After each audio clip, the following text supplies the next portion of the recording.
More than 2 decades after Tupac Shakur's death, his unsolved murder continues to inspire countless theories, and just a few credible claims. Tupac Shakur was gunned down in a shooting in Las Vegas on September 7, 1996.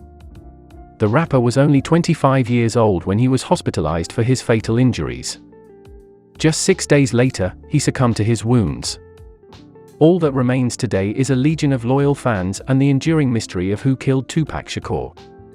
Theories range far and wide, from police corruption to industry rivals Christopher Wallace and Sean Puffy Combs setting him up. Even the notion that Shakur faked his own death slowly began to take hold, with his murder remaining officially unsolved to this day.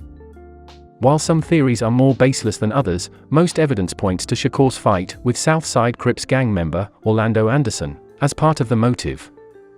Not only did these two men have a history, but individuals close to them have since come forward to give their thoughts. However, one of the last living witnesses to the 1996 killing of rapper Tupac Shakur has been arrested in the Las Vegas area, a long-awaited breakthrough in a case that has frustrated investigators and fascinated the public ever since the hip-hop icon was gunned down on the Las Vegas Strip 27 years ago. Duane Keffe D. Davis was taken into custody early Friday morning on suspicion of murder, according to 2 officials with first-hand knowledge of the arrest. They were not authorized to speak publicly ahead of an expected indictment later Friday. It wasn't immediately clear from court records if Davis has an attorney who can comment on his behalf. Davis hasn't responded to multiple phone and text messages from the media, seeking comment or an interview in the more than 2 months since police raided his wife's home near Las Vegas. Documents said police were looking for items concerning the murder of Tupac Shakur. Police reported collecting multiple computers, a cell phone and hard drive, a Vibe magazine that featured Shakur, several .40 caliber bullets, 2 tubs containing photographs and a copy of Davis' 2019 memoir. Davis has long been known to investigators and has himself admitted in interviews and in his 2019 memoir that he was in the Cadillac from which the gunfire erupted during the September 1996 shooting. Shakur was in a BMW driven by Death Row Records founder Marion Knight while they were waiting at a red light when the Cadillac pulled up next to them. The rapper's death came as his 4th solo album remained on the charts, with some 5 million copies sold. Nominated 6 times for a Grammy Award, Shakur is still largely considered one of the most influential and versatile rappers of all time. In his memoir, Davis said he was in the front passenger seat of the Cadillac and had slipped the weapon used in the killing into the backseat, from where he said the shots were fired. Davis implicated his nephew, Orlando Anderson, saying he was one of 2 people in the backseat. Anderson, a known rival of Shakur, had been involved in a casino brawl with the rapper shortly before the shooting. Anderson died 2 years later.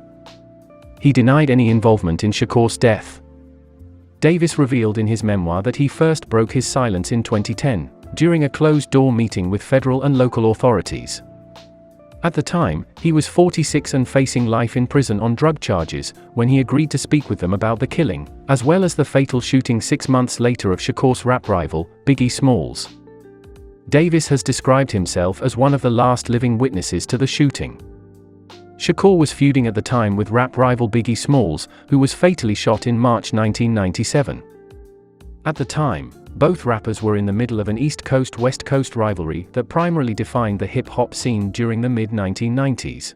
Greg Kading, a retired Los Angeles police detective who spent years investigating the Shakur killing and wrote a book about it, said he was not surprised by Davis' indictment and arrest.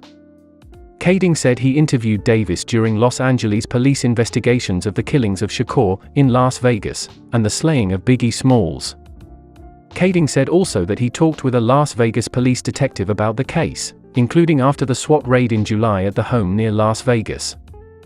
The former Los Angeles police detective said he believed the investigation gained new momentum in recent years, following Davis' public descriptions of his role in the killing, including his 2019 memoir. Kading noted that Davis is the last living person among the 4 people who were in the vehicle, from which shots were fired at Shakur and Knight. The other passengers, Orlando Anderson, Terrence Brown, and DeAndre Smith, have all died over the years.